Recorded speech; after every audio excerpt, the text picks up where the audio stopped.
What's up, Underdogs? Today's episode is a little different than most episodes. Instead of having a fellow underdog tell their story, I'm having an underdog come on the show to talk about something incredible that they're doing. Underdogs are capable of great things, and it's up to us to prove to ourselves that we can accomplish anything. 2,650 miles. That's how long the Pacific Crest Trail is. 1,735 miles. That's how many miles it is from Steamboat, Colorado to my hometown in Pennsylvania, just to give you a little idea of how far that actually is. The trail takes you through beautiful cascading mountain ranges, hiking through streams and rivers, across sketchy snow-covered peaks and ravines, and every once in a while reaching a small town to re-up on food, water, beer, and sleep in a regular bed. If you don't know what the PCT or the Pacific Crest Trail is, it is one of the longest foot hiking trails in the United States and one of the 3 trails known as the Triple Crown. No, not the horse racing Triple Crown, even though I'm sure Chris wished he had a horse to ride on some of those times. The hiking Triple Crown is the PCT, the Pacific Crest Trail, the AT, the Appalachian Trail, and the CDT, the Continental Divide Trail, totaling about 7,900 miles. If you follow me on Instagram, you may have seen my posts showing Chris's YouTube channel where he posted certain days of his hike in sections. Well, he just got back to Colorado, and now here he is, live in studio. I asked Chris to come over to talk about his experiences and just why he chooses to hike thousands of miles from one country to another. This isn't his first major trek, and surely will not be his last. Chris is seasoned hiker trash, as they like to call themselves, so when we come back, you'll hear all he has to say. But first, a word from our sponsors. Let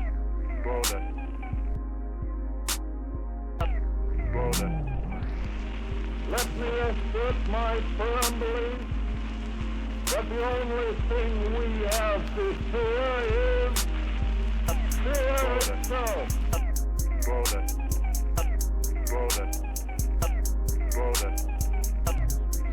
Brush. We call imagination. Understand? Understand? You understand? Imagine. Imaginate. You understand? Imagine. Give us the tools, and we will finish the job.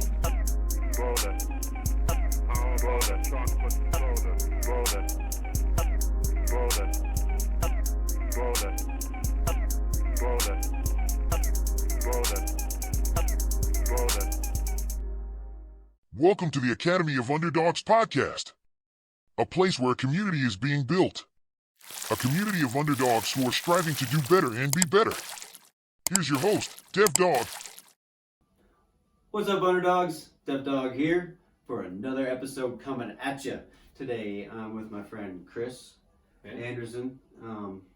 He just did something partially incredible, but actually still incredible in itself. Hiking part of the PCT. If you don't know what the PCT is, he's going to tell you what it is here in just a second. The beer we're drinking today is another Storm Peak. This is a collaboration with the brewery, which is a brewery. It's not a brewery. It's the Barley. Or the Barley. Sorry. It's just a bar downtown. Lots of different beers. Cool place to chill. This is Afternoon Delight 6 blueberries and cream wheat beer, and it's delicious. Nice. Chris has one, but he's also drinking a PBR. I came with that. He came with the PBR. So, what's up, Chris? How you doing? Doing good. Haven't seen you since before you left. Yeah. It's good to sit in the soft chair. Chillax inside. Yeah. Just try to speak up too. Yeah. Yeah. Okay. We're on a podcast. Right? I have soft spoken. So what did you just do?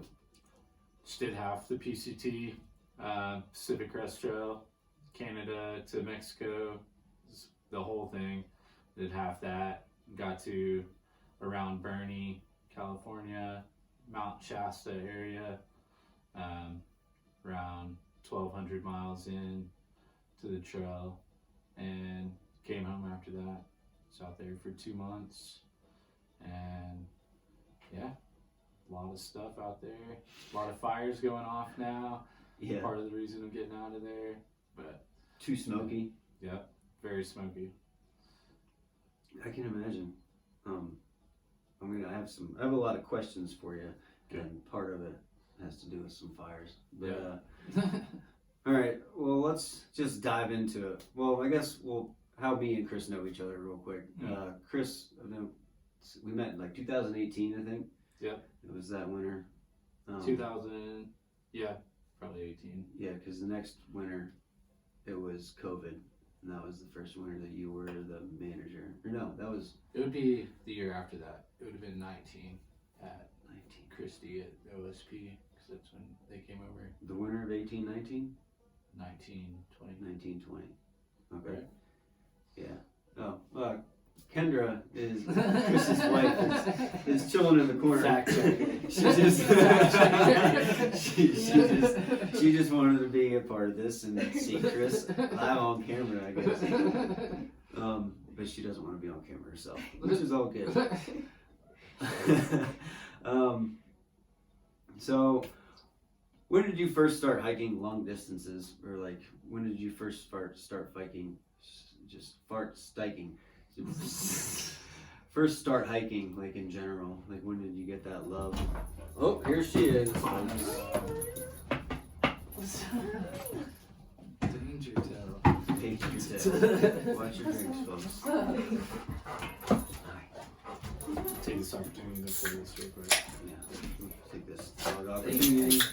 Refill beers. This Underdawg moment brought to you by Underdawg moment brought to you by Underdawg numero uno.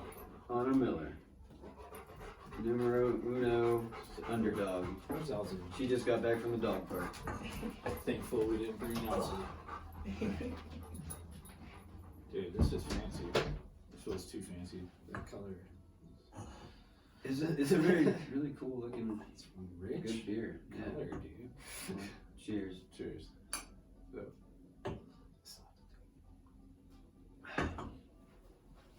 So, when did you get the bug, the hiking bug? Yep. So I grew up on a dead end road with who knows how many acres of woods behind my house, and just wandered all the time as far back as I could remember, following creeks as far as they would go. They would get bigger and bigger, lead to a lake at a neighborhood that's several miles away from my house, and end up getting a ride back home with some frantic people that are wondering why a little kid blocked up in their backyard. like how old was the youngest that you Like remember? 5, 6. Like getting, you know how it was when we were kids. You get locked out of the house almost, and you don't come in until Yeah, till go dinner outside, time. go outside and play. Yeah, And just walked. and just wandered off. Yeah, and pretty much like stomped around those woods my whole life. And then in like 20, when I was in my early 20s, I got into backpacking after living in Crested Butte for a couple years, being exposed to the Rockies out there in the shoulder seasons before the snow fell. And then, yeah, just continued to camp out all the time from being a kid. Family would camp out, and we do overnights like that at parks or whatever, just established campsites, and then like hike during the day, explore, and gradually, as I become an adult, did overnights, more overnights. We had a trail where we grew up that was not too far away. It was called the Washita Trail. That it's a 250-mile trail in Oklahoma and Arkansas. It was only about 45 minutes from our house, so we started going over and doing weekend trips over there, backpacking, through hike style backpacking, and then continued to like week-long trips and longer trips. And my first actual through hike was the Colorado Trail, 500 miles in 2020, with our buddy JR. Oh yeah, that was your first through hike? First one I successfully completed, yeah. Nice. Yeah. I don't think I knew that part. Yeah. I just knew that you'd like to walk for many miles. Yep. did a lot of routes and other stuff besides established trails as well, that kind of stuff.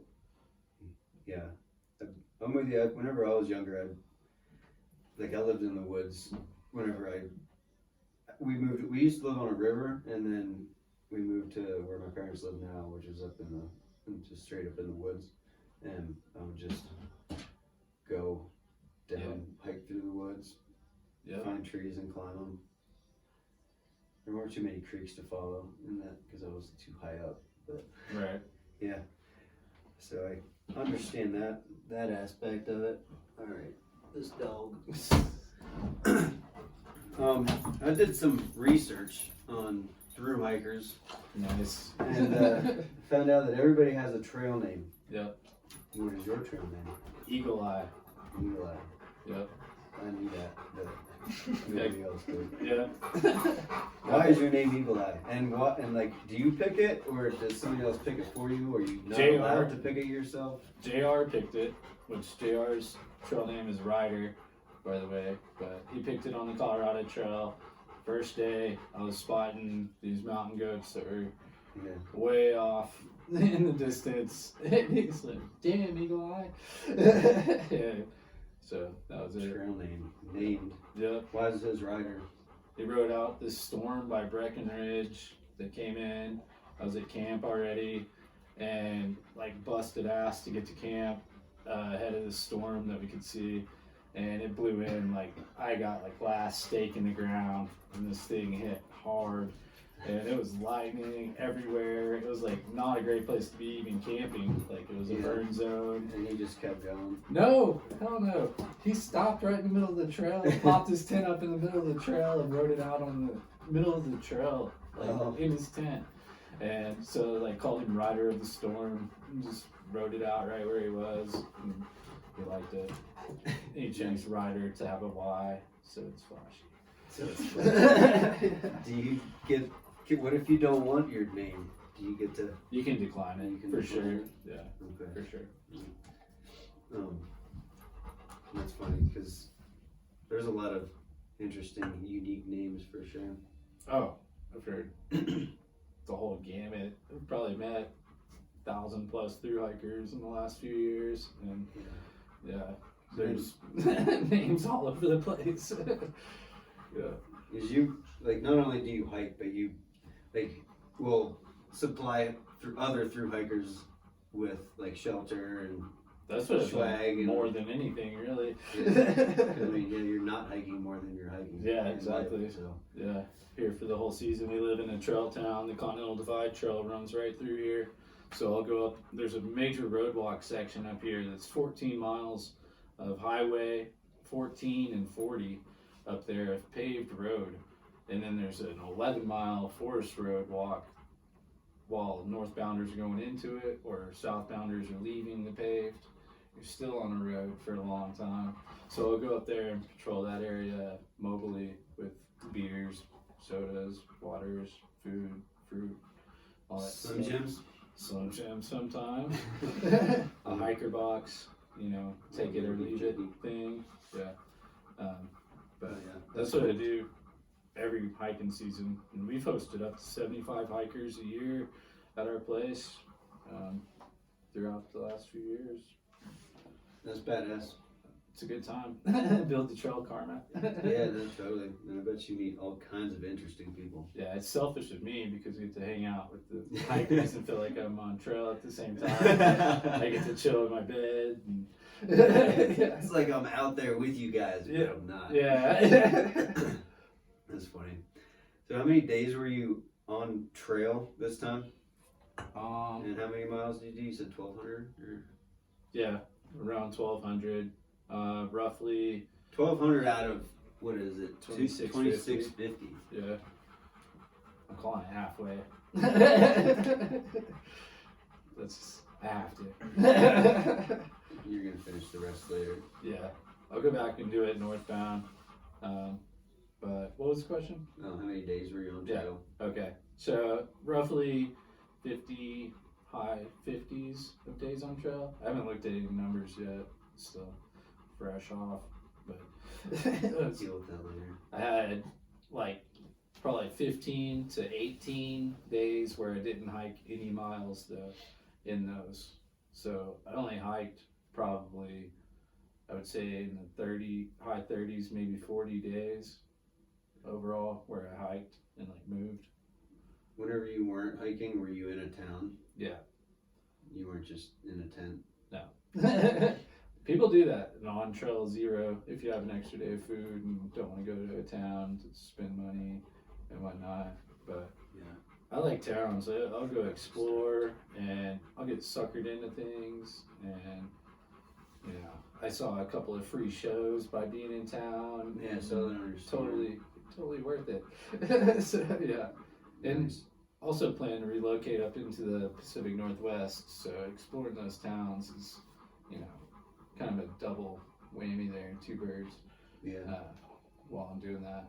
So, Check out what's cool. Yeah. And what's not as cool. right. And also just like taking days off can vary on what the reason for taking a day off would be. Like I have back issues that are reoccurring, as you know, and I had some of that pop up while I was out there. Had to take some days off for that, and like, you know, whatever. Waiting on the post office, get food mailed out to you or like gear mailed out to you, and you get to town on, you know, Saturday afternoon. Yeah, mail doesn't come. Yeah, Till so Monday. you're taking some days off right there. Yeah. I'm So- sure you don't hate that. No, it's great. You know me, I'll hang out. Yeah. Yeah. You also, I know, are driven and like to hike many miles. Like whenever you're hiking, like you're hiking in Yeah, it was like kind of 20 miles a day, kind of guy, or Yeah, tried to be in the upper 20s most of the time. I was looking to average 26 and a half overall if I had done the whole thing, and I was 6.5 a day. Yeah, and I was beating that with, if you count those days I moved to the miles that I covered, I was beating that pretty significantly. So it would have been to where I was up in like the low 40s in the desert going to Mexico. Mm-hmm. So it would have been nice. But I was wondering is how you would do like going down south, because it'd just get hotter, I figured. well, it's crested now. The Mojave will be cooled off by the time I would have been down there. It would have been, you know, into September, quite a ways when I would have been down there. True. Like probably the last week of September, first week of October is what I was looking to do the Mojave in.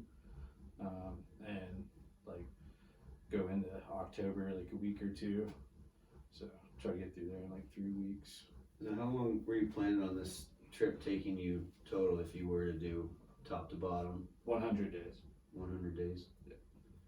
counting break days. Nice. That's crazy. 20 or 26.50. That's longer than the Tour de France, and that's further than it is from here to my parents' house. Nice. In Pennsylvania. I actually got to walk to very near my aunt's house while I was out there. She lives in a town adjacent to the trail, and got to walk and see her. She took me to a biker bar, which was really cool. But it was kind of not cool because it was some biker's birthday and there was a million hardcore Oregon old-time bikers there, and I'm wearing shorts like this and shit, and they're purple, and like I thought I was gonna get beat up in there, but I was with Lorraine, so no one was fucking with me. Was it a club, or was it? I mean, I'm sure there were clubs in there. No, it's just a bar. It's called Lucky's, but it probably is a club and just doesn't say it is. That area is known for biker outlaws and like that vibe. Yeah. And that's totally what my aunt is. Like that's. I'm surprised you're. She's right there with it. I'm surprised you're not dead, man. No, it wasn't that way. That's fun though. I mean, I would. No, it was a I good would- thing. Yeah, I It was would. nostalgic. I grew up around the bikers. And Dad was a biker, so Yeah. Yeah. Nice. That's a good. Oh, get out of here.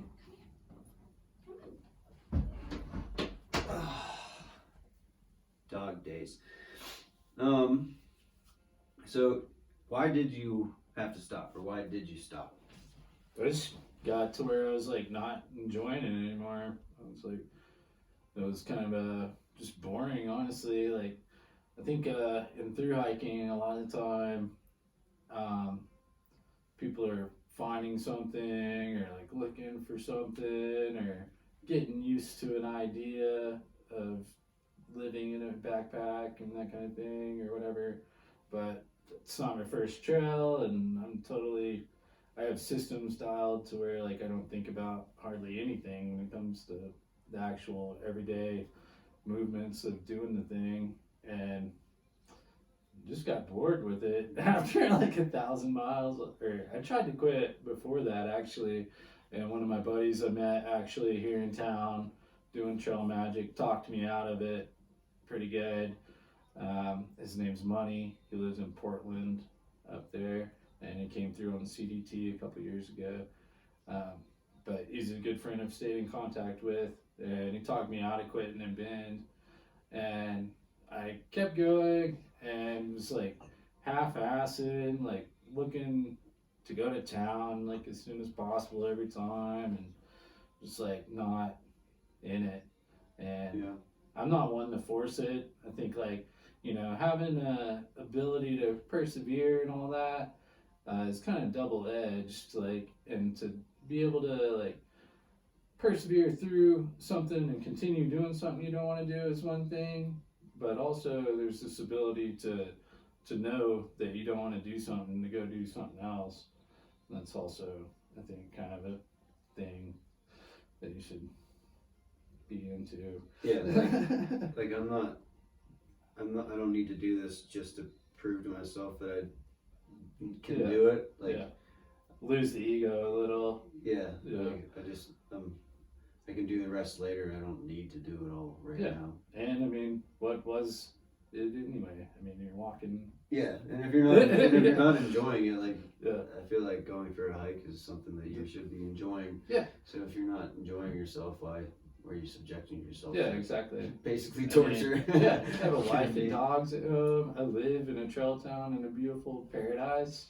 Yeah, with bars that you can go to anytime. Yeah, I drink beer every day. Yeah. But yeah, I basically just fell out of it mentally, if you would call it that. But I just wasn't wanting to be doing that anymore. I wanted to come home and fish, want to play golf, and do summer things. That 1,000-mile mark is kind of like my threshold. The Arizona trail, when I got done with it, I was like right there, like exactly like I felt when I was wanting to bail on this trail. Yeah. What more is there? You know, like I've seen scenes, and you know, I was through the prettiest part of the trail too. When you go southbound, you start out in the best part of the trail, and then you're going south. The Sierra is cool too, but it's only 300-mile section, you know, down towards the end of the trail. So it was kind of hard to stay motivated, just seeing the same burnt ass Northern California forever. And fires running up on me too. I mean, I missed one fire by like 7 hours. Like it was like they closed a section of trail right behind me, like literally. And then I got pulled off, you know, a couple days later by some Forest Service. That was one of my other questions. Like, what happens if you find yourself in a fire? Like, I mean, obviously, you don't push the button. What button? SOS. Oh, like on your GPS or tracker or something like that. Yep. And then somebody comes and finds you. Hopefully. Flies in on a helicopter. Yep. Try to get to something. As long as you get your fishing license, you're good for one rescue, right? Is that a thing? In Colorado. Is it? Yeah. Dude, awesome. I didn't realize that. One per year or just ever? one per Time for year. the annual ride. Just be in your yard. Come on, man. I don't know where they take you then. Who cares? You're going to the hospital. All right, just whatever. Yeah, they should have already have a plan on that. Shit's That's expensive on if them. you don't have a license. I should have gotten one. $65,000 for a helicopter ride. I'm aware. I know a guy. Yeah. But like, have you ever thought about that kind of stuff? Whenever, Oh, yeah. like, before you go, like, that's just a known. It's an accepted thing. Scenario that could happen. Yeah. Inherent danger, I think it's called. Inherent danger. Yeah. Quite the quagmire that you could find yourself in. I always, if I know something's going on at the moment when I'm camping, like I'm aware that there's a fire 2 bridges over or whatever, hopefully I'm camping by a water source where I could dive off in this lake if shit hit the fan and just be out in the middle of the lake while everything was burning up. But luckily where I was at, while the fires were pretty crazy, I hiked off trail to camp up at a lake in the Alpine Zone. One of the night after I got out of that closure area, I hiked up off trail to stay at this lake because I was afraid of like something happening. And lightning storms came through, and over there is like at night the storms would roll through like they do at 2 p.m. here, you know. And it'd be lightning, and every time any lightning hits out there, it starts a fire. It's like a different thing than I've experienced out here. Which area? Northern California. Yeah. Everyone in town is all like weary of rain because they don't want the lightning and stuff. They're like, we'd almost just rather it be just dry and like no anything. Well, like, how high is that area? Because I mean, like here, it's like because I mean, like same thing around here. Like sometimes you'll get the clouds without the rain, and it'll just be lightning, and then no water will come. Yeah, that's a lot of what it was there. There was some rain, but not much. Like the ground was never like wet. Yeah, it was a lot of the dry lightning. Sparking off fires. The fire that I was ahead of was called the Head Fire around Syed Valley, and it was like turned into a big deal. And it's still going. It killed a dude like the day I left. Another hiker? No, just a local dude. They found him in his driveway. Yeah. How do you even, I mean, I guess if you get trapped or just refuse to leave. Yeah, that's what I was going to say. Some old timers are not going to leave their place. Yeah. Or their animals and all that, you know. Yeah, no doubt. It's like, come on, bro. Built this house. Like, I guess she's like, I'm going out with the ship. Captain's mentality, yeah. I don't know. Yeah, you know, whatever. Yeah. Cheers to that, guy. I'm not doing that. I'll bail immediately. Let's go. I'll push the button. I got a free ride. You gotta get a fisher's license first. Besides the fires and lightning, like you go through some incredibly beautiful spots, but like the pictures that you were posting on your YouTube channel, which I'll post the link in the show notes so you guys can check it out. But all the like your stories and stuff, just like incredibly beautiful mountain ranges, like coming down from Canada and Washington and Oregon, and just so gorgeous. But also you cross some pretty sketchy areas because you go over passes and mountains and shit like that, right? Yeah. Like, what's the sketchiest? Like, just tell us some sketchy stuff. Like, also, what's the sketchiest scenario you found yourself in? Yeah, there wasn't much. I carried an ice axe and micro spikes to fish like 160 miles or something like that. Yeah, I think that's right. There wasn't too much snow up north.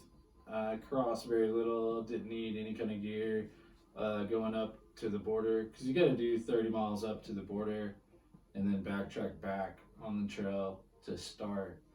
And then the actual gate to get to that part was closed when I started, so I had a 10-mile road walk before that to get to the trail. So I did 40 up to the border and then back 30 to the same place.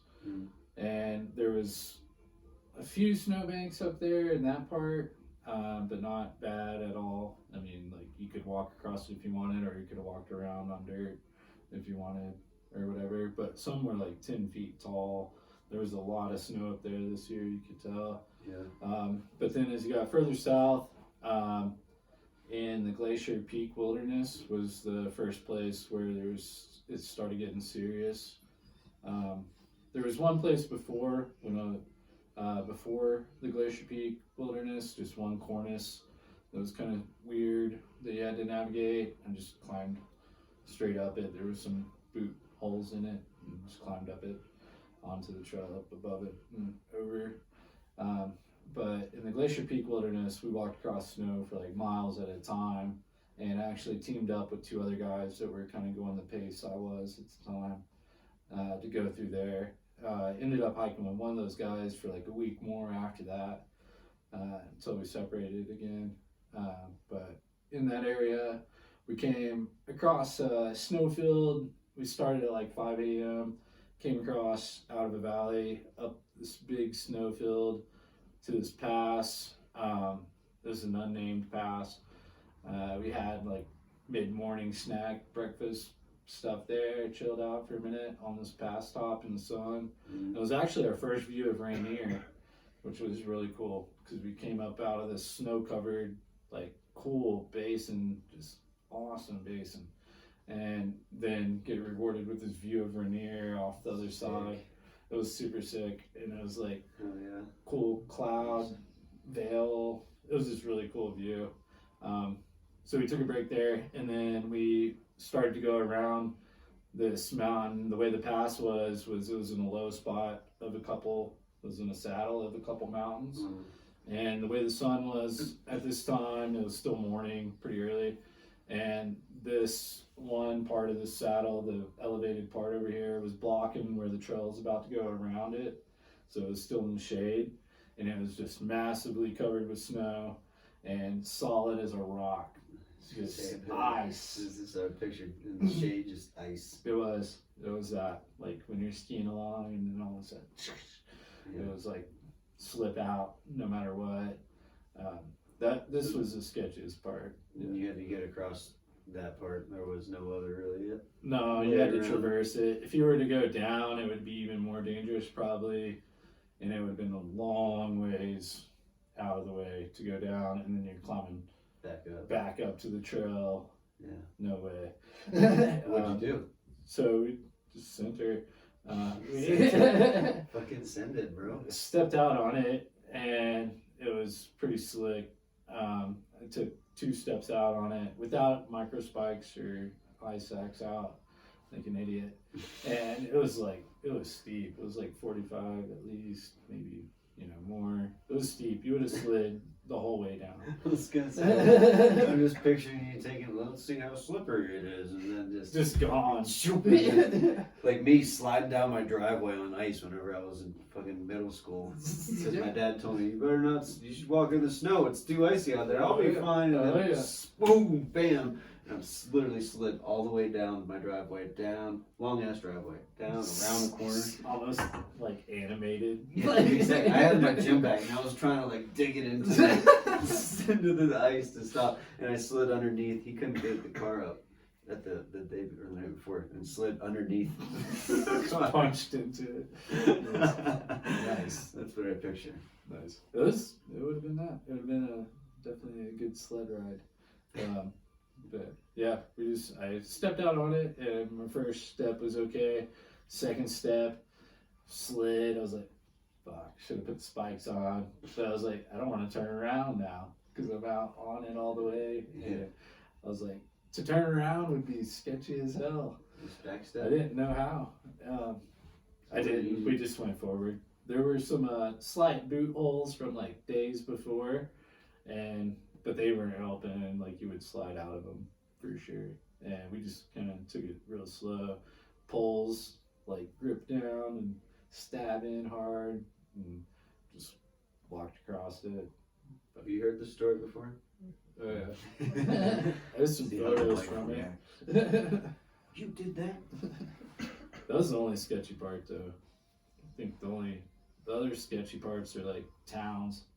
You're pretty safe when you're out there. Right on. I guess that's cool. Do they like maintain the trails? Trail maintainers. Yeah. Trail crew. Yeah. There's a lot of blowdown, so they can't get to everywhere.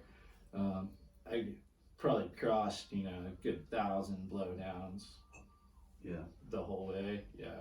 That would probably be one of the sketchiest things to me if you got for sure, a dude. windstorm.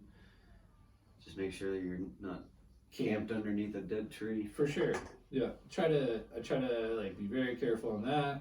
Also, just while climbing over blowdowns, man. Like if they're stacked on each other and you're like high up on a few blowdowns and like trying to climb over everything and there's like broke off branches and stuff.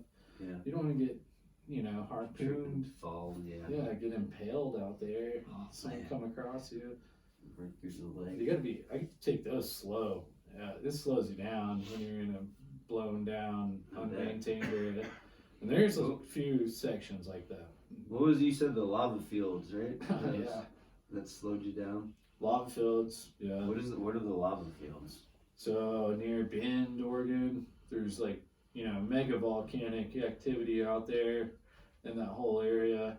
And, historically there's been lava flows out to the west of Bend and Sisters and that whole area all the way down, several towns below that. And it's just giant areas that just lava rock the whole way. And the trail is just like basically like where you can tell if someone's come through and like it kind of disappears. You just kind of have to guess almost. You can see it. Out? You can. It's not marked necessarily in those areas because there's nothing to mark. Right. You're not going to spray paint anything or What about anything like cairns? that. There's cairns sometimes, but most of the time you can see it. It's like a groove in the lava rock. It'll be like fine gravel. People have obviously walked here. Yeah, and then like the wheelbarrow, they'll like chip up the bigger stone and the smaller stone and make the tread, and it's real obvious. I have some photos where you can see it, and it's like you can see it all the way forever. It reminds me, or what I think of sounds like Mordor. It looks like Mars, is what I kept saying. I was like, Mars. is this the moon or Mars? Or it seemed like Not a Lord of the Rings guy. Well, I mean, it just didn't seem. It just didn't look like Mordor. No. Oh. Okay. It looked like another planet. Like I don't know. Right on. Yeah. You mentioned hiking with other people. Is that like a regular thing? You just meet up with people, or just like find people on trail, or Typically, you do, yeah. And then, like, if you get along, then you seem chilled, and you'll say, "Hey, you want to hike together?" Yep. So traditionally and through hiking, you'll meet up with people eventually that are in the same pace you are, that you've seen at water sources multiple times and camped next to for a couple nights, and you all end up meshing together, become a trail family or whatever, or a little group. And so that's usually based on like the average mileage paces and stuff. And I was going like really fast. I started really early for a southbound hiker there, so that's why I ran in all the snow and shit. But typically I wasn't seeing a lot of people. I would see northbounders that were going the other way, that skipped the Sierra and came up to Washington or Oregon, and we're going the other way, and you only see them for like 2 seconds, on the trail. And maybe at camp, if you happen to camp, I do it. I gotta ask this question. Hey, how you doing? Bye. Yeah, I was gonna say. I don't know if you've seen the one Instagram post. It's like whenever you see white people hiking, it's like you pass them. Hey. Hey, how's it going? Beautiful day. Yep. One of my go-tos, the beautiful day. Beautiful day. I hit them with it all the time. I even found the northbounders. I'm the kind of guy, I would say hi to everyone on trail. Like literally, if you pass me on trail, I would say, "Hey, how's it going? Yeah. Hello. How you doing? Yep. Beautiful day." And I'm that guy. And literally all the Nobos, like I encountered like 2 or 3 maybe that were like friendly. The rest like mostly didn't say anything. Like it didn't even say anything. And then like, some of them be like, doing good, how you doing? Like just grumpy, man. That was What's the problem, guys? fucking hate hiking. Yeah. But I'm a Nobo now. I must hike. Yeah. What does Nobo stand for? Northbound. Nobo, Sobo. Wonder why they were so upset. Were you? you weren't. Are all Sobos happy? Nobos grumpy? Probably not. Most of them probably Because don't they're talk hiking to each uphill. other. I come from where you like wave in the car and stuff. I get caught waving at people in the car still, and Oh yeah, me too. no one does anything back. Sometimes I do, but I'll judge you if I wave to you in the car, like especially on a dirt road. if you're going If- slow, yeah. And then I wave and you don't wave. If you're going under I'm judging the 45, shit out of you. yeah, if you're going under 45, you don't return a wave. That's just a slap in the face. Yeah. Yeah. It's like, I When guess we I'll go just back to go fuck Oklahoma. myself then. Yeah. Why didn't you just say it? When we go back to Oklahoma, I'll like be like, oh shit, they're waving. And I'll go back to it. It's funny. Yeah, Yeah. same thing back home too. I mean, here, but I just remember waving at everybody. Yeah. It's automatic. You don't even think about it. You don't even mean anything by it. You just do it. Just hand on the steering wheel. Yeah, exactly. Yeah. I don't think they're inherently grumpy, the Nobos, but I think they were just like further in than I was. So they were like, oh, fuck this guy. He's only 300-400 in. Which, It's like, you don't even know what I've been through. I've been looking at nothing this entire time. That's probably why they're mad going a Nobo, going Yeah. from Mexico to Canada. and Can't they had be to much skip. to look at. They had to skip the Sierra too, which is the best part. I mean, Because of the fires. no, the snow. Oh, the snow. The snow is too crazy. The rivers got insane. They're still insane. There's bridges out. People are fording dangerously. Damn. Yeah. I'd be grumpy too. Just kidding. You're out in nature, man. Cheer Nah, up. there's no reason to be grumpy. It was all a good time. Cheer up, bro. You're just walking. Yeah, you're just walking really, really far. Keeps you healthy. Longevity. Yeah. Metabolism way up. How much planning is entailed in a trek like this? Like, how long did you plan for ahead of time? And I mean, you got your pack with us, which you're going to take a look at in a little bit. But, like, how much planning did you do? Years. I had a permit in 2018 to do it. Kendra and I are both. Permits. Yep. There's Makes permits sense. involved and all that kind of stuff. We had permits to do it in 2018, but we moved to Steamboat Springs instead. Not a bad choice. Yeah, we're still here. Wouldn't be right here right now if that didn't happen. Yeah. Hell yeah. But so I've planned this trail twice. I didn't do much planning this time because I've already done other trails and know that you don't really need to do a lot of planning. The main thing is get your gear dialed, be comfortable sleeping outside and being uncomfortable all the time, that kind of thing. And food, knowing what you can eat, what's, what you'll tolerate, that's calorically dense, that kind of thing. And the first time through, when we were playing it, I went through, did spreadsheets of all these places we're going to send boxes to. We had our resupply totally dialed, everything. Like, literally every day was planned and did tons of planning. This year, did zero planning. I got my permit just on a drunken whim one night. And then, like, He's like, I guess I'm hiking the PCT. yeah. And I already had all the gear, basically. I think I grabbed a couple of things, but all my gear has been through a through hike at least, except for maybe my trekking poles. But everything else I've already had for a while and have slowly dialed my system in from a, big ass 65 liter pack to a 40 liter pack that is rolled down all the way, probably like 37 liters. Yeah. So, yeah, So you, not a lot of planning on this big one. did that work out? Or did you find that over planning or just planning like every single day or whatever? Was that more smooth or did it make any difference? Well, it fell through the first time, so I didn't get to actually go through with it. But I feel like the not planning it thing is the way to go with through hiking.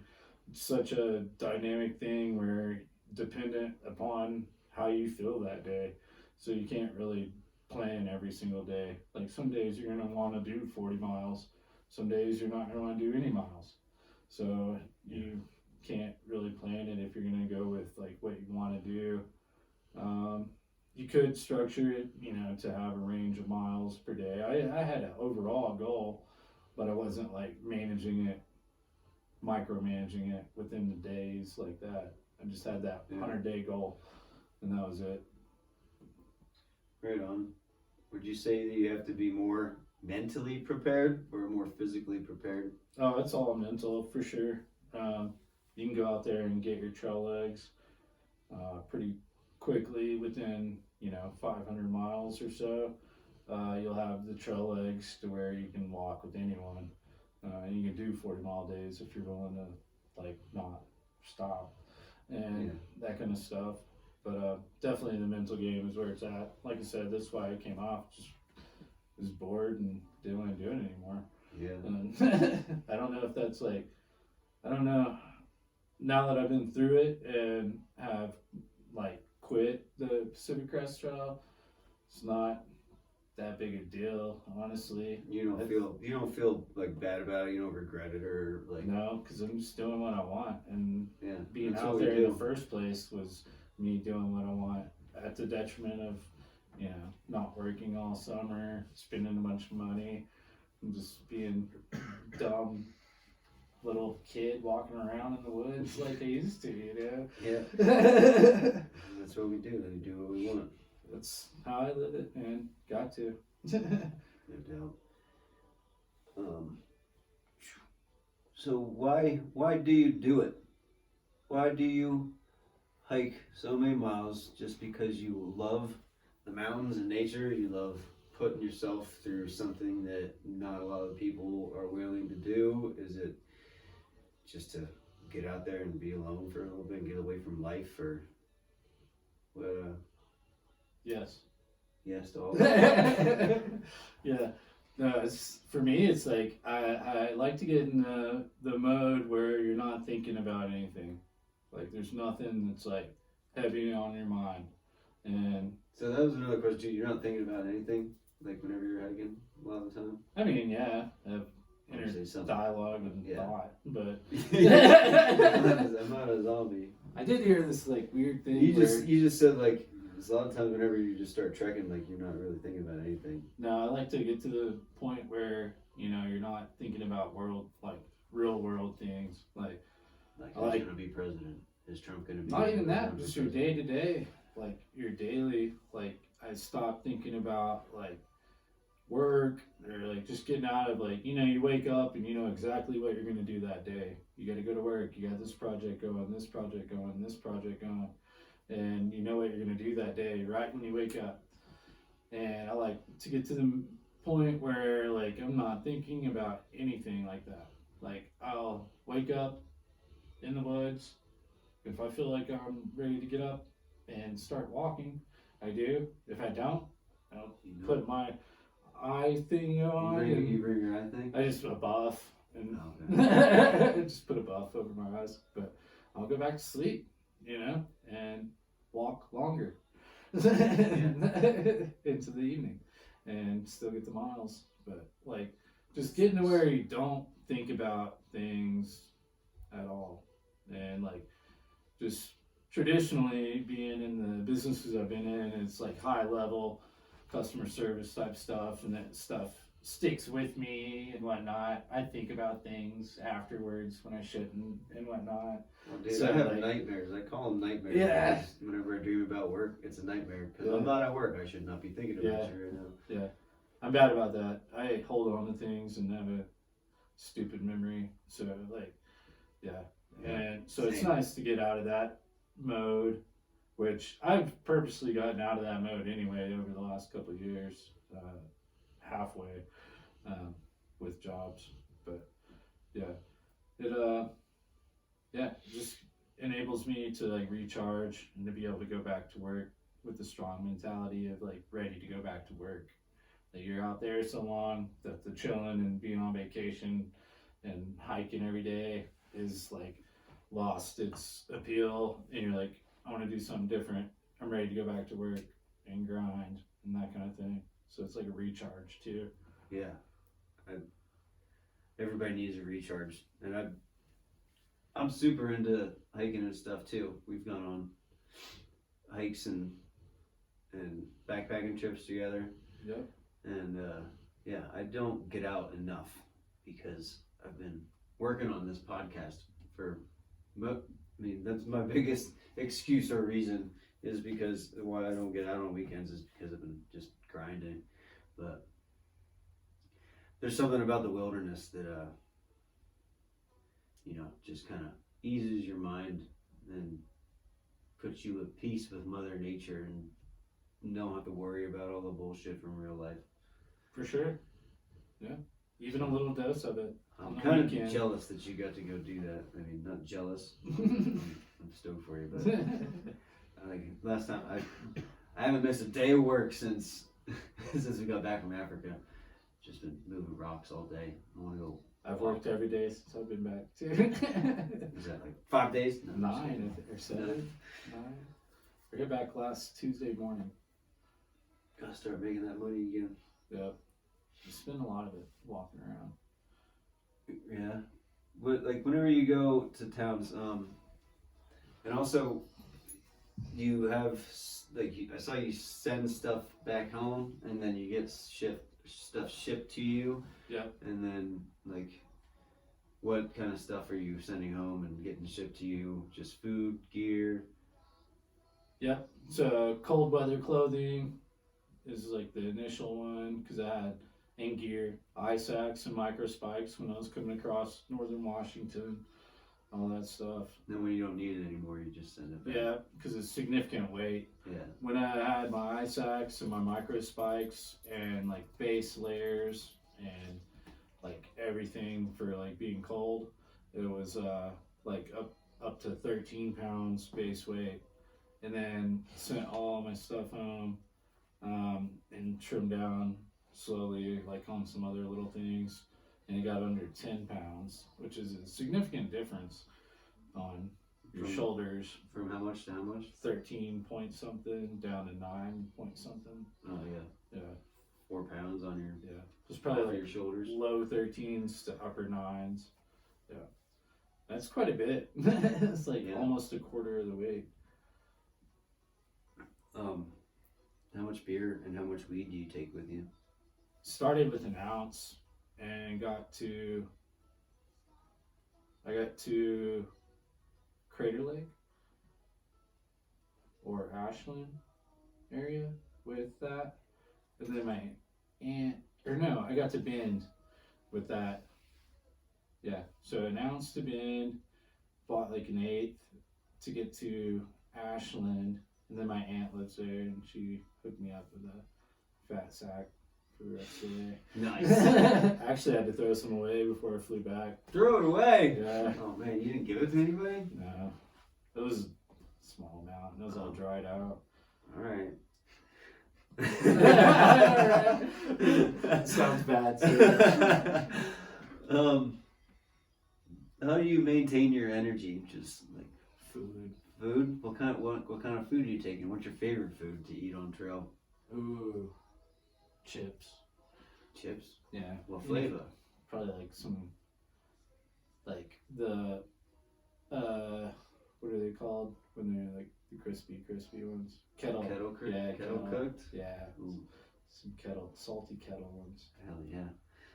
That's it. That's not much sustenance. That's not gonna keep you going. No, I eat tons of bars, beans, ramen. Beans? Cherokee. Like cans of beans? Nah, like dehydrated, refried beans. They have them over here at Natty G's. Where do they come in? Like a bag. Oh. They're dehydrated, refried beans. I cold soak. I don't carry a stove, so you can just add water to them, and they reconstitute like pretty quickly. And do that with ramen. Do a bean ramen mixture. Does it taste good? Yeah. Fire, dude. Fire? Listen, I fire is it's good, or else Yeah. because you're just so hungry. No, it's good. It actually No, tastes it's good. These beans are good. They're seasoned, and I carry hot sauce too. Do you take salt and pepper? No, hot sauce. Hot sauce. Yeah, there's That's enough what I would do, sodium too. in the ramen and all that to last forever. Yeah. But it's ramen and beans every day. Ramen by itself, if I can't find the beans. on There's not trail. much sustenance either, bro. That's just straight up I sodium, had like you chicken. said. I had chicken and tuna packets to it, and then I'm grazing all day. I'm not gonna tell you how to live your I life. but literally- I can probably tell you some Dude, I more was eating- nutritious things to eat on trail. That I'm not- eating like 4,000 calories a day. That's like the lay down meal, carb up for the next morning. Dr. Devin here. That's not healthy for you. I tell Jenny that shit all the time because she loves ramen. Like, that shit is not nutritious. I don't think it matters when you're walking every day super far. You're burning everything, Yeah. no matter what it is. It's getting burnt. I don't know. That's why in the summertime, dude, I get cut because I just working. literally am walking and carrying rocks and there's something, carrying something, shoveling, picking something all day long in the heat. Yeah. And up and down. That's why I stay so skinny now. Yeah. Longevity, you know. Yep. I started watching this series on Netflix. Sorry, sidetrack. But it was about, there's a guy, it's something 100, and he goes and researches all the different areas in the world that have the longest living people, Yeah. and researches what they're Centurions. centurions, yeah. Yep. And have you seen it? You know what I'm talking about? No, but I'm aware of Centurion. But yeah, so something 100. It's got the 100 in there. But Nice. They're all like South. yeah, all these people just like the common denominators between all these places is Joy. exercise, joy, Yeah. not being angry. Yeah. Also, a lot of the food that they eat, like they grow their own food. Yep. Santorini, I think, is a place where there's like the biggest population of Where's centurions. that? South of Italy. Oh yeah, yeah, that was Santorini. I think that was one of them. Because that was the second episode. Okinawa was in the first episode. Nice. Yeah. Joyous people. Joyous people, and they don't have furniture there. They sit on the ground. In Japan? Yeah, Yeah. in Okinawa. Yep. So they have to stand up and down all day long, every day. Exercising all day. Exercise is literally what they, And what they told eating us. well. Yeah, eating good, exercise, Yep. being happy. Don't get mad. Don't get stressed because it's Yep. bullshit and For it'll make what? you die. Why you mad, bro? Yeah. Do you listen to music whenever you're hiking, or I know you said you listened to one of the podcasts. Oh, yeah. This podcast, Academy of Yeah. Underdogs. Yep. Yeah. Yeah. Do you take a book? Do you like to read? No books. I don't like reading. No, I do like reading. I'm reading a book right now, but I Proud of you. I know how to read. I mostly consume electronic stuff just because it's easy while you're walking, and you're not gonna be able to read while you're walking. And when I'm not walking, I'm sleeping or eating. So out there, you don't want to be carrying any extra stuff. So if you had books, it would be on your phone. Yeah. They'd be on the screen. It wouldn't be a paper book. But I do a lot of podcasts and music while walking. I usually start the day with nothing during the morning and drink my coffee in the morning while I'm walking the first hour or two, and just listen to the woods wake up. Listening to nature. Yeah, it's nice. That's the best time in the world, is sunrise and the hour or two after in the woods. Oh yeah. And then I'll put music in. If it's like a climb, sustained climb for like multiple hours, I'll put music in for sure. But I don't stop on climbs, so like I'll have to be like jamming something because I'll be breathing heavy as fuck. Like get annoyed with myself. Hear your bag creaking or something. Yeah, I'll throw in music for mega climbs and then just whatever mood I'm in. I do whatever I want. So, Yeah. do what I want. It's whatever you feel like. Do what I want. Yeah. Now, do you journal at all? Like to document your hikes? I do the videos. That's So your I journal? take the vlog. Right And a little less weight too. You don't have to. yeah, it's on my phone. I do carry a You Sharpie. journal on your phone too. Yeah, I like do the writing. notes. I like the writing aspect of it. I Yeah. don't know what it is. I used to. I would do an actual written thing back in the day whenever I was only doing week longs or something. But when you're doing, several weeks, then you kind of get over that. And some people stick with journaling, but I've been into the videos since before I even started doing like week longs. Like I was doing videos on day hikes a long time ago on my YouTube channel. So I've gotten so used to doing it that way that I document it in that media, and I like it. I like going back and looking at it because I'll forget about stuff and go back and look at the Colorado Trail videos and be like, oh, this day was fucking crazy. Like, whoa, that's you out there. And I'll forget about it. And someone will mention something, JR will mention something about some day, and I'll be like, no, I don't remember that. And I'll go back and watch the video and be like, dude, yeah, and you remember this? And he'll be like, no, I forgot about that. I watched the Osawatch video. Was that it? Mine? Yeah. Washita? Maybe. Washita Trail? Is Arizona. Oklahoma. Yeah, that's Washita.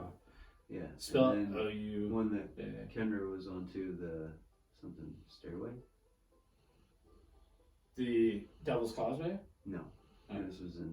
This was from Oh, 2016. Winding Stairs. Winding Stairs. Yes. Yeah, those are some of those early like weekend trips we would do over on that trail that was near us. That was where we got into it a lot. Oh yeah. I guess we're gonna take a break here in a sec, and then Chris is gonna show us what's in his magic bag Nice. of tricks. But what is trail magic? Trail magic is any unexpected, like, positive thing on trail without any, like, payment expected.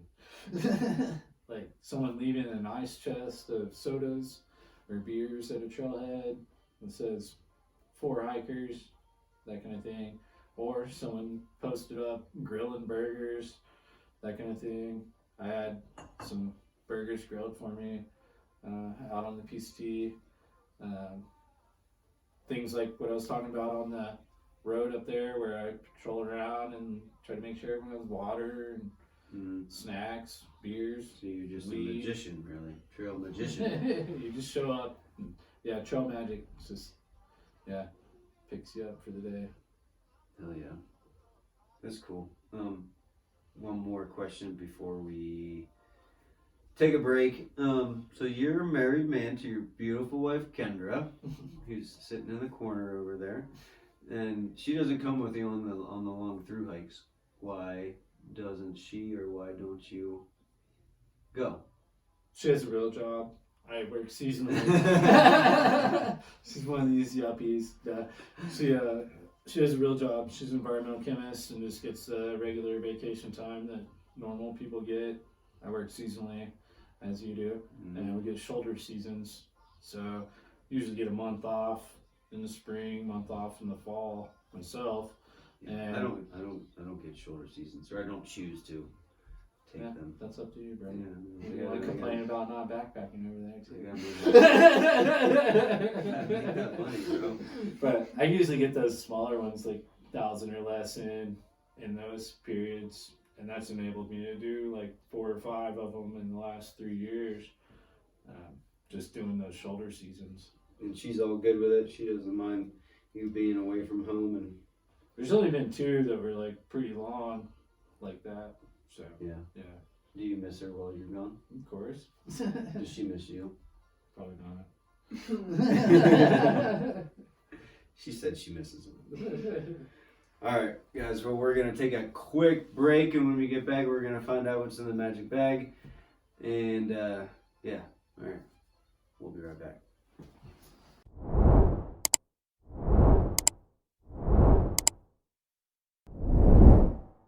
Alright, and we're back. What's up, Underdawgs? Back here with Chris Dog and Dev Dog and we're gonna take a look to see what's in Chris's backpack, magic bag of tricks. See what you take with you on your treks. Alright. How much does that thing weigh? Not much. I don't have my eye sacks or micro spikes with me currently, and like some other little piddly items, but it got up to just over 13 pounds when I was fully loaded at the beginning going across snow, and then it got down to in the upper 9 pounds once I've sent home warm clothing and eye sacks and micro spikes and that kind of stuff. So as you progress through the trail, you send stuff home, have stuff sent out as you need it or whatever, so you're not carrying just random weight for no reason. Right. So Every ounce counts. Yep. Obviously. Oh, that's cool. Tells It's got the you little trekking poles. little loops for Yep. where the trekking poles. Yep. So those are made. That's where they rode most of the time. I didn't use these all that often. My bag doesn't weigh enough to like really put stress on my body. So If you guys they're don't know not what a that trekking massive. pole is, this is a telescopic hiking pole. Yep. Goes out to length, Yep. and this one's got 3 tracks. Bam! You got yourself a hiking stick. Boom. Not everybody's the outdoorsman that you and Sure. I are, so Yep. not a lot of people These are hiking may poles. not know what these are. Some tents require these to set up as well. So I saw a lot of people out there carrying 1 or 2 trekking poles that weren't using them as well. But I carry a tent that does use poles, so I have these poles here. It's a Big Agnes local company here in Steamboat. What model? This is the Tiger Wall UL1. Big Agnes Tiger Wall UL1. Yep. And when you're through hiking, you don't use stuff sacks. Like all this stuff comes in like a nice, neat little stuff sack. Right. But all You gotta, those- like carry it on the side or something like that. Yeah, well, you could carry it wherever, but just those kind of like cylindrical stuff sacks that everything comes in, leave space on the sides, like leave triangles of space around all the cylinder shape in your bag and stuff. So the best way is to like take everything out of the stuff sack and just stuff it in there. It takes up all the space in the bag. That makes sense. Yeah. Use all the volume. This is rain fly, so it's a 2-piece tent where you get that separation from condensation.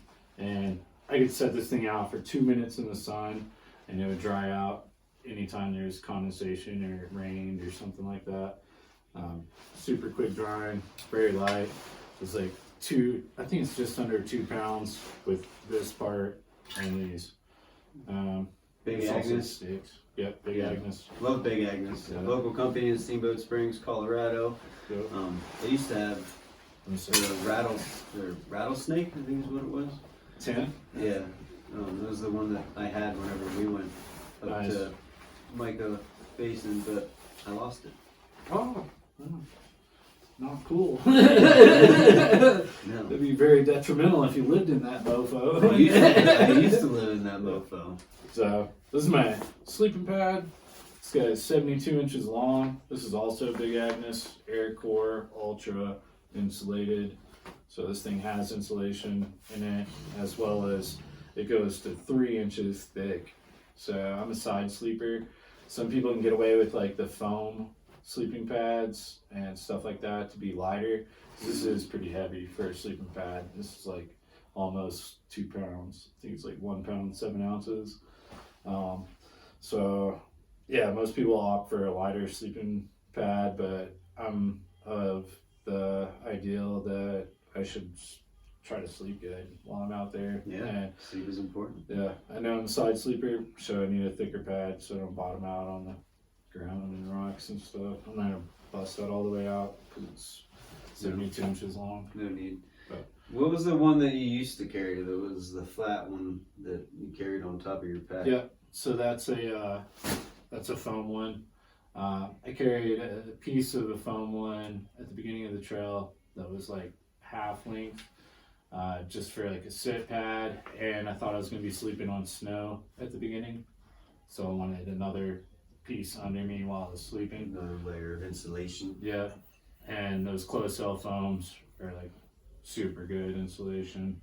So I was carrying this and that foam one at the beginning. And that's also how I lost some of that weight when I sent that Axe and microspikes home. I also sent home that foam pad and some base layer clothing. These are just some little attachments to my quilt that go around my sleeping pad, and they attach to my quilt so that you don't get drafts. You can adjust these little clips on the side here to the string, and it locks on it, and like prevents Quilt? drafts. So is that your sleeping bag, basically? Yeah, so this is what would traditionally be a sleeping bag, but it's just a flat quilt. So, yeah, and it's super warm. This thing is supposed to be a 22 degree, but it is like super heavy. I think it would go over that for sure. It's pretty warm. You can actually turn it into a sleeping bag as well. This is one of the coolest things because like most people in the general world don't know about quilts yet. They're like pretty into just ultralight backpacking because it's lighter than a mummy bag or like traditional sleeping bag. But you can also turn it into a sleeping bag. Yep. So you can Super small. it only goes up, the zip goes up halfway. This is also a Colorado company called Catabatic Gear out of Salida. And they're like one of the best quilt companies there is. And I mean, there's no draft coming in there where you just saw me cinch this up. Yeah. There's no draft in there. Is there? I mean, I can get my fingers in there, but I mean, Not sure that's... Yeah, not significant enough No. to do anything. And then you got like a sleeping bag basically. It's just open up here, and then you can cinch this dude even to where you got that around your neck, kind of buttoned and cinched. And then you got a drop cord, and you cinch it down if it's cold around you. It's like a real cocoon. Yep. Turns into basically a sleeping bag. Yeah. But the option of having it the flat quilt is like very appealing because a lot of times the temp rating is overkill, so you want to like air out and splay out. Yeah. So, Sometimes I get hot in sleeping bags. yep. And I'm a side sleeper, like I said, on the hip thing on the pad. So this is great for that because like in a mummy bag you'd be all constricted and can't roll around. Yeah. You're just free on this dude. Right on. Yeah, that's the first I've seen those. They're sick. I like it. And feel how light it is. Hold the whole thing. It's incredibly light. It's incredible. My goodness. It really is. It's Yeah, under it a pound. I think it's like Yeah. 14 ounces. Maybe Sick. 11. It's quite light. And then Spork sport, that's for eating. for eating. Yeah, eating's a big part of this. So like, I cold soak. So this is my food bag. All my food for 4 or 5 days would be in this bag here. And this is a Granny Gear zip sack, 12-liter little sack. So this thing would hold all my food for pretty much whatever stretch I was doing. And cold soaking means I don't carry a stove or the gas or anything like that, Yeah. which helps with weight savings because you don't have to carry the gas, the stove itself, Right. the pot, all of that. Use a Talenti jar, get some gelato, enjoy that, rinse it out, and throw some ramen in that bee, and just rehydrate your ramen and beans in here. And I do that like 2 miles out before I get to camp. I'll pull over, I have my ramen. Usually I'll actually like put it in this thing before I start hiking in the morning. And that way I can just add my water, don't have to get in my bag proper. But if I don't do that, I'll just like prepare it a couple miles before camp, get to camp, and it's, you know, Good to go. puffed up and ready to go. Huh. Nice. Yeah. You can go with It's ramen. tricky. It's not tricky. It's pretty easy. I mean, it's a hack. nice trick. Yeah. Hacky. Yeah. Hacky's not a good word. So you gotta use tricky. Yeah. You replace like a stove, gas, and Very light. like a lot of shit with just that. You know, it's pretty crazy. There's several little things you do for weight savings. That's how you get this tiny ass little backpack and be able to walk a long ways without hurting your shoulders and stuff. Like that, the not filtering water, so you don't have to carry a water filter if you're like selective with your sources and know what you're kind of looking at for the most part. I didn't filter through until I got into California. I did no filter in Washington and Oregon. Just got water from streams or Springs mostly, but some streams. But I tried to avoid surface water. I would only use it if it was like I saw it coming out of the ground. And I would carry extra water between sources like that if I had to. If I knew there wasn't one for a long time, I would skip like some sketchy stream water. But a lot of the time you're up at Alpine and you don't really worry about it too often. Snow melt, springs are pretty frequent, honestly. that's nice. Yeah. I carry a couple bandanas. I use this one to just wipe my feet and legs off every night. I'll put like a little water on my legs and feet and clean them up because you get gross. And I feel better sleeping when I'm cleaner, and it keeps your gear cleaner and just prolongs the life of your gear. I'm a cheapskate. You don't want to be buying this gear every year. No, shit's expensive. Yeah, I added it up. I was like just under $3,000 in my bag, I think. Like it was quite a bit. Yeah, you expect that stuff to last numerous years, so gotta keep it nice. Gotta keep your gear nice. And then this one was like hanging off my backpack shoulder strap and was like kind of like a face towel, sweat and snot rag. Nice. Yeah. And then I just had like a ditty bag with like some little things in it. I would have like a headlamp in here, a Sharpie, just little stuff like that. What's the Sharpie for? Just writing, if you were like tapped, if you were lost, you could write on trail signs or something that you were there at that point or something, or just many things, making signs while you're out there. I had this, my ground sheet for my tent was a Tyvek, piece of Tyvek, you know, like building siding insulation. And every time I had to hitch to a town, I would write like my sign for the town that I was going to on that, like fold it up and make a sign to hitch with. And then just kind of a little souvenir at the end too of like all the towns you went to. Yeah. But that was the main reason for the Sharpie. That's dope. Cool little trinkets from the trail. Yeah, and it doesn't cost anything. It was useful, and you get to keep it. Head net, mosquitoes were insane for a lot of the time. It was like prime snow melt mosquito season. Like while you're hiking? Yeah, they would get you.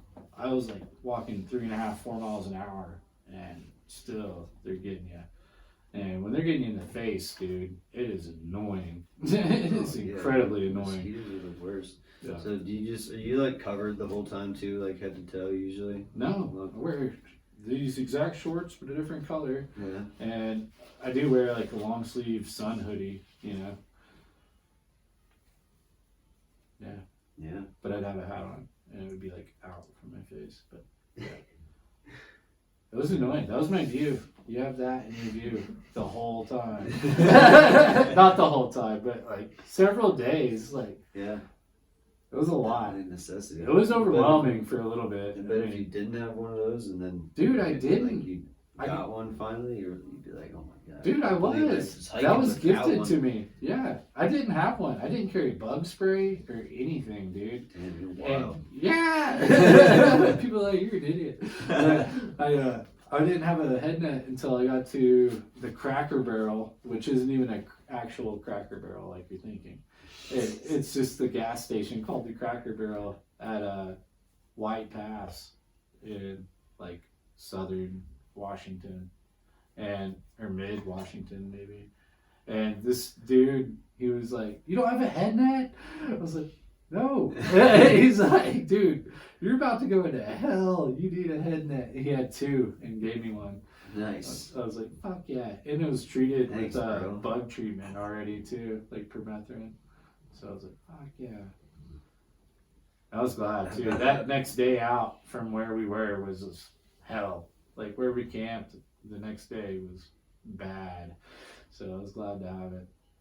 I typically would pop my tent up, and if they were real bad, I have rain gear with me. I would throw my rain gear on right when I get to camp before I did anything. It would be like packed right on top of my bag, and I would throw it on, set my tent up, throw my shit in my tent, jump in my tent, and then like fix everything else in there, like my air pad and everything within the tent. Right. But yeah, bugs were definitely a thing for a while. They weren't so bad at the end. This is a little mini frisbee. Only got to throw it a few times. You throw it like you're skipping a rock. Yeah. Nice. Played with it in Cascade Locks quite a bit. Who do you play with it with? Other hikers. Your other Yeah. I wasn't around people a lot, so I only got to play with it a couple times. Throw it to a tree. Yeah. Just fetch. Just play fetch with myself. Get some more miles in. Yeah, get some more steps in. Cork ball for rolling out. Muscles. It's nice. Doesn't weigh anything. Has a cool camp scene on it. Yeah. Sunscreen. That's nice. Also important. That's nice. There would have been a bunch of other little trinkets in there, like my first aid kit, which is just literally ibuprofen and like one alcohol wipe and like gauze and a tiny bit of tape, and that's about it, I think. That's your first aid kit? Yeah, because I figure you're always within like a couple miles of town. I mean, you could walk out in a day, typically. If you had like some gash on you, you could wrap it up real quick and get out of there. If you had something else, you got a GPS, hit the button, you know. So that's this thing. So I could just hit that SOS button and be out of there hopefully within a couple hours. Never tested it. Spot X. Yep. You never tested it? Not the SOS. No. I texted off it the whole time. Yeah. Who's that call? I don't know. Whoever they're contracted through, I guess. Right on. How much does this cost? I think the unit itself was like $249 back in the day. I've had this for like 5-6 years. And you can text off of that? Yeah, so it's assigned its own phone number, and you can text, like, it has predetermined messages, or you can do a 126 character message just at the time you're doing it. You just have to have a clear sky to be able to send it out. Sometimes it takes longer than others. It's a big SOS button. Never go accidentally to hit send. You gotta flip it up. Oh. I definitely would have. Can you flip it up? Oh, there it is. Ah, that's a good. Good safety. Moving on. What's the foot for? Check in, like you can just hit it and it'll drop a pin. Yeah. And I have like an account with this company, you know, and can see everywhere I camped all the way down through there and everywhere that I've sent anything from this. Whenever we went to Africa, we had to download like this app. I can't remember what it was called, but kind of like that. You could drop a pin wherever you were. Yeah. And there was like an SOS button on it basically too. Yeah. Gotta have them. But yeah, it's on your cell phone. Nice. I'm glad I have this because I wanted to show you this because you'll be like, ooh, that is cool. So, you gotta get creative out there. This is my ground sheet for my tent, and it may be dirty actually. I feel bad. I'm pulling this. It's okay. I vacuumed before you came over because there's Nice. on hair everywhere at all Nice. times. There's some California and Oregon and Washington in this bad boy. But you just make signs, you know. These are different towns. Wairika, Wairika. Etna, That's where you're going. Prayer Lake. That is cool, man. Hiker to town. Injured hiker to town. Mount Shasta.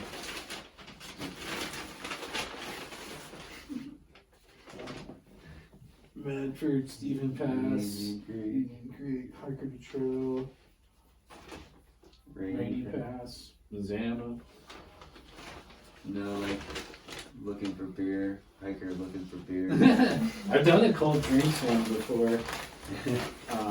In Arkansas, it didn't work out too great, but No cold drinks for that. No trail magic for they were cold drinks. stingy. They were stingy. I've heard of hikers here though when they had to reroute through town a couple of years ago during the fires up at Sea House. There was some homies out on the roadblock, Elk River Road, that goes all the way to Clark, and they put cold drinks on their back, and one guy got 40 something drinks and like beers and like sodas and waters. And, like, Nice. they like made a thing out of it after a while. Yeah, That's classic Yeah. steamboat for you, I guess. they knew what was up. Yeah, that was pretty much it. I had lined this thing. The bag itself isn't waterproof, but I have this called Nyliflame bag, ultralight, all cryo type material, and this goes down in my bag, and everything goes in it. Stays dry. I put my sleeping If bag. you didn't hear that because of the crinkling next to the microphone, what's it called? So polycryo or damn, I forgot what that was. Plastic. Plastic. Nyliflume. Nyliflume. It's like a more durable plastic Yeah, bag kind of thing. yeah. Yeah. Most Yeah, hikers you line see your out bag in there there. will have one of these in their bag. It's like waterproof too. So at night I'll put my food bag in this and then cinch it up, put it in my backpack, and then put my backpack under my feet, basically. Sleep with it. Good idea. No hanging the food.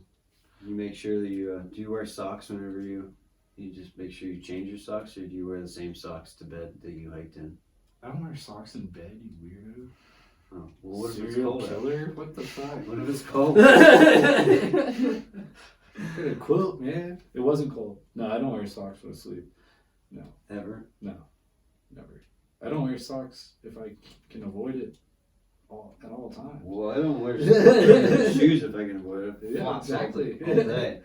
In the summertime. No, I carry 2 pairs of socks with me, the hiking pair, and I have a pair that is usually clean. I'll hold out on them, and then I'll be like 2 days to town, be like, don't get them dirty, you're almost to town, just wear the other ones, you're gonna wash them when you get to town. So you wear the same socks the whole time.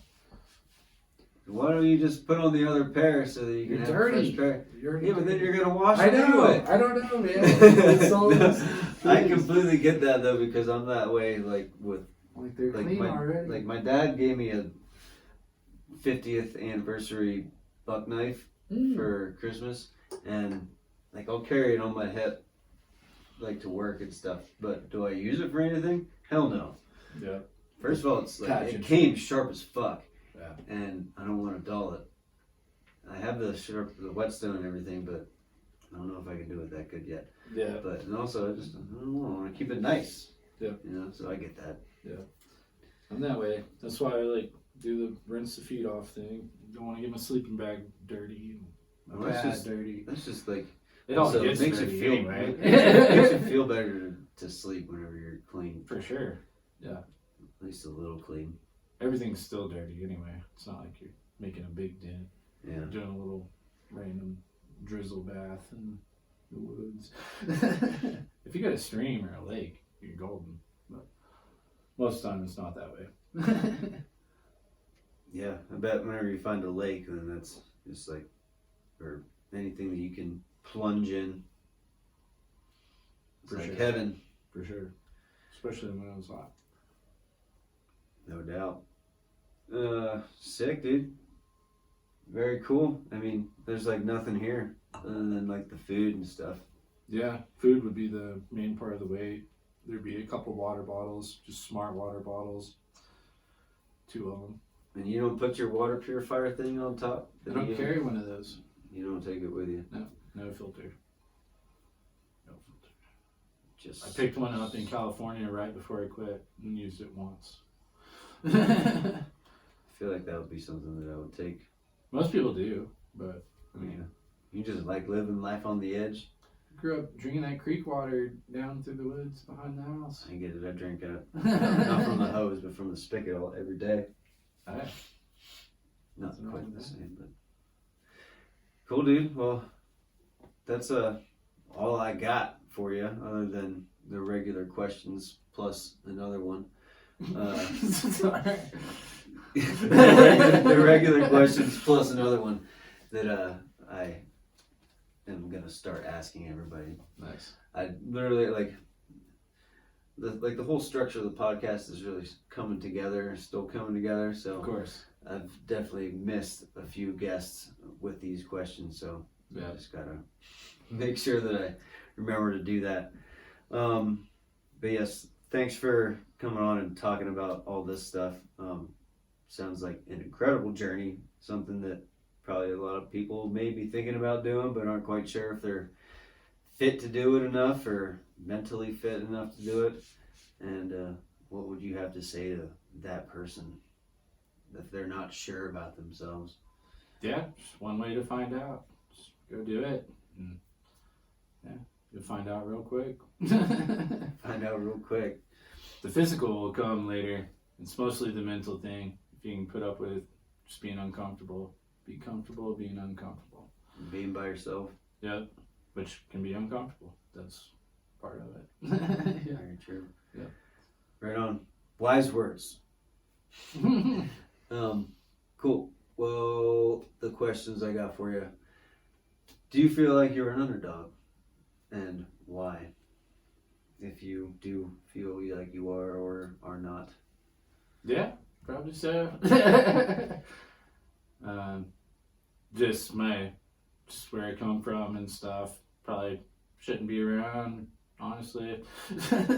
There's, my family and stuff was pretty crazy growing up, so probably shouldn't have got out of that, but it did. So anything now is a bonus and it's pretty good.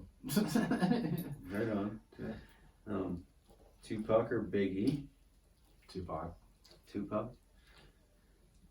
Okay. Why Tupac? Any particular reason? You just like his flow better? Yeah. Alright, right on. Vibes. Well, you said you don't like to read, or you're not a real big reader, but do you have any books or like hiking books that you would recommend, or what your favorite one would be? Yeah, for sure. I have a friend named Jeff Garmeyer that has a book called The Free Outside. It's about his calendar year Triple Crown that he did a couple years ago, which is doing all 3 of the big trails in America. The AT, the CT, and the PCT. Yep, AT, PCT, CDT, all in 1 year, calendar year, That's between January 1st and December 31st. That's the Triple Crown, so you have to do it within It's a calendar year Triple Crown. calendar year. The Triple Crown is just at any time completing all those trails, the miles of those trails, like just any time throughout your life is the Triple Crown. Okay. And then you got people that do the double Triple Crown, calendar year Triple Crown, where these guys are doing it all in 1 year.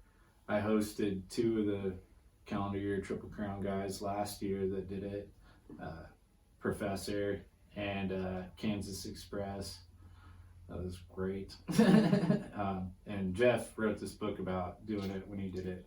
He did 30,000 miles by the age 30 in long trails. Set all kinds of FKTs. It's like 12 or 13 FKTs currently. I met him when I was on the Colorado Trail when he was setting the FKT for it. and he wrote this book, The Free Outside, a few years ago before he did the Colorado Trail FKT, about his calendar year Triple Crown that he had done. He was about the 9th person, I think, to do it, 7th or 9th person when he did it. But it just details his trip. It's a great adventure book. And talks about the entire country from a walker's perspective. So, good book. Yeah, I mean, I guess that's like the entire country almost, or at least like the Regions. middle the regions, west, middle, east. Yeah. All right, cool. What was the name of it, and what was the Free Outside, Jeff Garmire. Jeff Garmire? I'll It's throw on that. Amazon. His website's freeoutside.com. Freeoutside.com. We'll throw that in the show notes. Instagram, If YouTube, you're interested everything. in looking this up. Free Outside. He's He's out of Bozeman. Bozeman, Montana. Mm. Right on. Last question. What's one thing that you want to do before you die?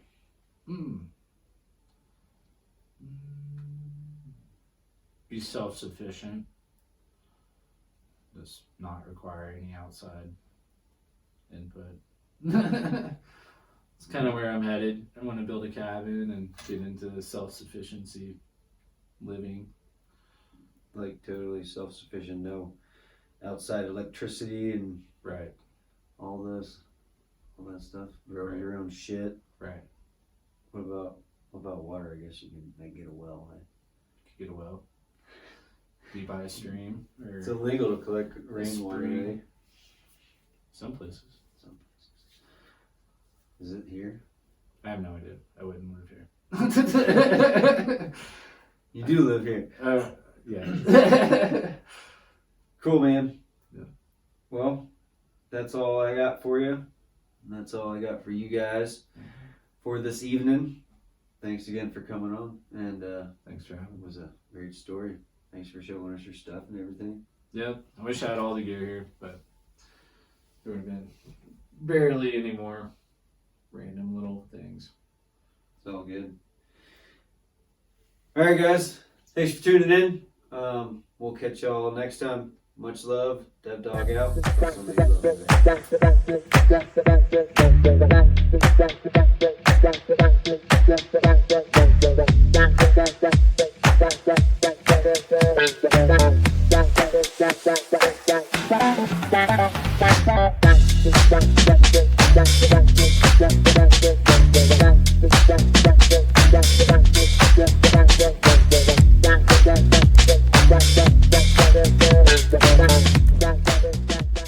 If you know anybody that's got a story and want to tell it, come on to the show, then please DM me, email, whatever way to communicate is best for you is best for me.